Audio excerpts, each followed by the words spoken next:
একটা ছিল সোনার কন্যা, মেঘে বরণ কেশ। ভাটি অঞ্চলে ছিল সেই কন্যার দেশ।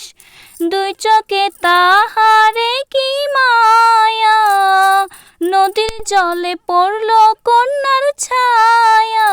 তাহার কথা বলি, তাহার কথা বলতে বলতে নাও দৌড়াইয়া চলি। আমি তাহার কথা বলি, তাহার কথা বলতে বলতে নাও দৌড়াইয়া চলি। কন্যার চিরল বিরল চুল, তাহার কেশে জবা ফুল। কন্যার চিরল বিরল চুল, তাহার কেশে জবা ফুল। সেই ফুল পানিতে ফেলা কন্যা করল ভুল। কন্যা ভুল করিস না, কন্যা ভুল করিস না। আমি